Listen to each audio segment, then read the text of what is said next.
நீங்க கேங்ஸ்டரா நீங்க?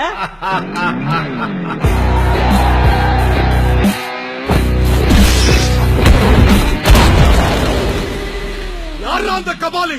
வர சொல்ற அவன. தமிழ் படங்களை எங்க மரல் வச்சுக்கிட்டு மீச முறுக்கிக்கிட்டு லுங்கி கட்டிக்கிட்டு நம்பி யாரு கபாலி அப்படின்னு சொன்ன உடனே குனிஞ்சி சொல்லுங்க எஜுமா அப்படி வந்து நிப்பானே அந்த மாதிரி கபாலி நினைச்சியாடா? கபாலிடா.